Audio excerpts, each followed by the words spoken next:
Hello, I'm Olivia. This is AV Club, where I usually talk about literary fiction or horror, but today I'm actually doing a cozy, spooky, halfway to Halloween tag. This tag was created by Lauren at Happy Haunts Library. I love her channel.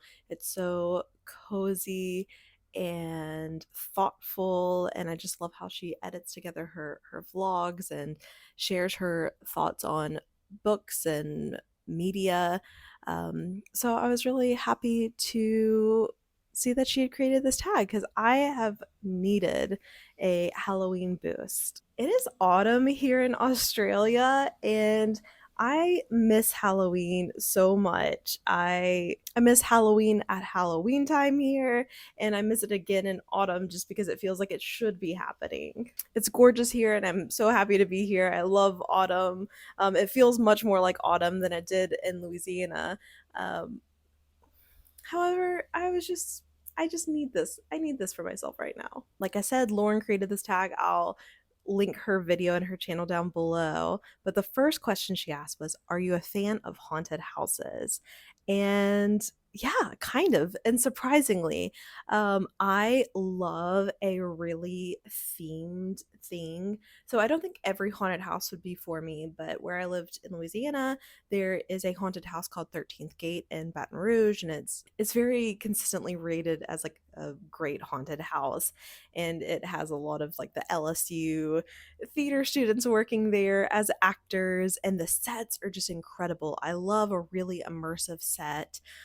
All of the painting that goes into it, and the sets change. Like some of the scenes are the same year to year, like a Jack the Ripper kind of London scene, but they are so immersive from the sound and the actors and the sets down to the smells that are there. And that's what I really like. I don't like getting jump scared. I don't like any like edgy stuff. Like I love just a really spooky experience and there definitely are, some scares in there, but it doesn't depend on that for like its pure entertainment value. It's just a pretty incredible experience, but it's like something that you have to go to with friends and then it's like that shared bonding experience too. The next question is, what's your favorite ghost story or haunted lore? And being from South Louisiana, you might think that it had something to do with New Orleans. However, I feel like a lot of the ghost stories that are in different spirituality that is in New Orleans is something that is based off of like very real colonial pain. And there's just a lot of really horrible, heinous things that have happened there. And that's where a lot of like those ghost stories that get their start from is like from those really terrible things that have happened. Across like slavery or colonial practices, because there's just such real pain behind those stories. It's not something that I want to be a spectator to as much. My favorite haunted stories are more so from the mountains of Colorado. There is just a very real spookiness to the area of like Colorado Springs and Manitou Springs.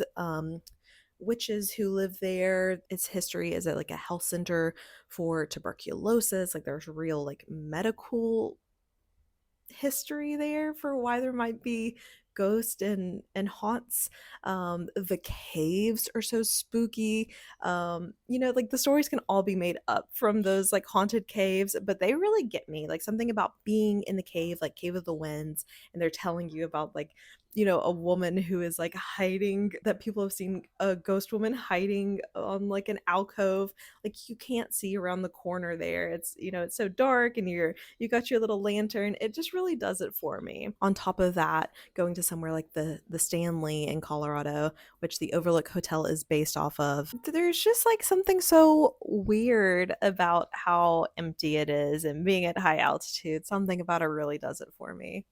The next question is, do you plan on Halloween decor hunting this year? If so, what items do you hope to find? Yeah, so Halloween is not really celebrated in Australia. It's something that's growing, just as the country becomes, like, unfortunately more Americanized. Kids are really into it from seeing it on TV. So there is like some trick or treating, but it is not like it is in the US. And the decor is definitely not like what it is in the US. You can tell that no matter what store you go to, there's like one mold that all of the plastic jack-o'-lanterns have been pressed from. So there's really not a lot to expect to see in stores, on top of the fact that it is weird Halloween stuff there.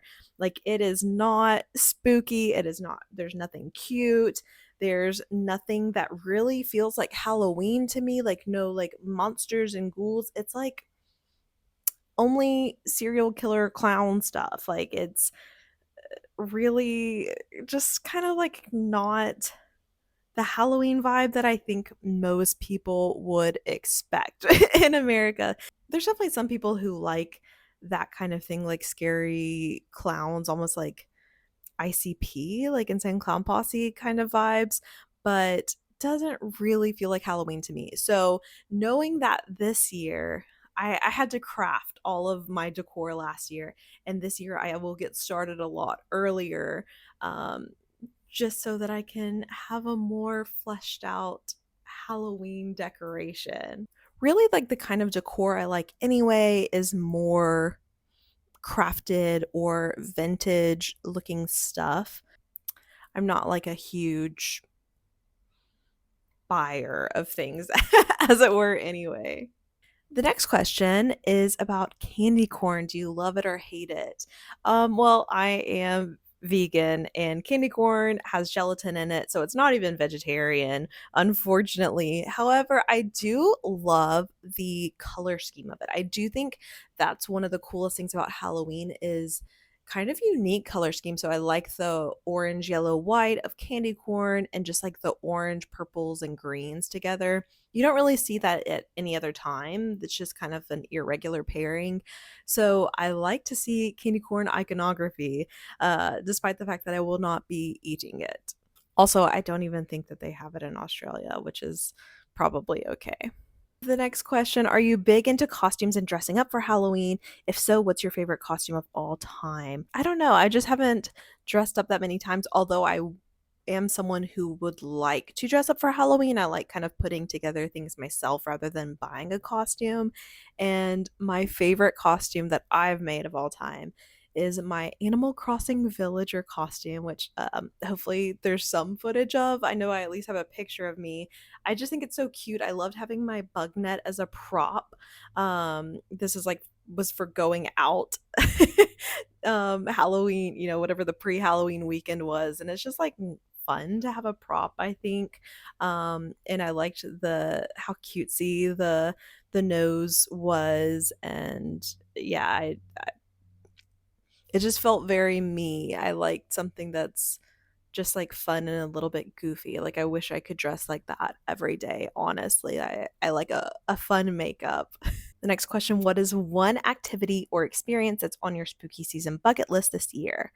I got some trick-or-treaters last year, so I'm hoping to make that like a even bigger thing this year and hopefully like craft some more elaborate things. Like, I just like things that you see that I love for Halloween that you don't see here are things like I love like Adam's Family, Little Shop of Horrors, like spooky plants. Like, I love a weird carnivorous plant. Like, I think it'd be cool to like paper mache something like that, or just make something bigger for the yard because I'm really not into like the plastic kind of things that you can buy.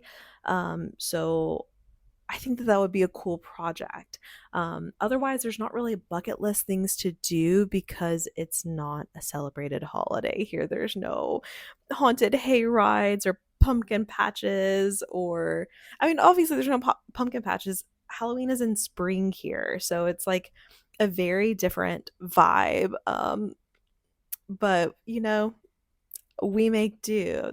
The Halloween spirit is truly within us. We don't need outward validation for Halloween, I think. The next question is about what book, series, or movie screams Halloween to you? Other than Halloween, I think that what's really Halloweeny to me is stuff that's more cartoonish. Like I love horror year round.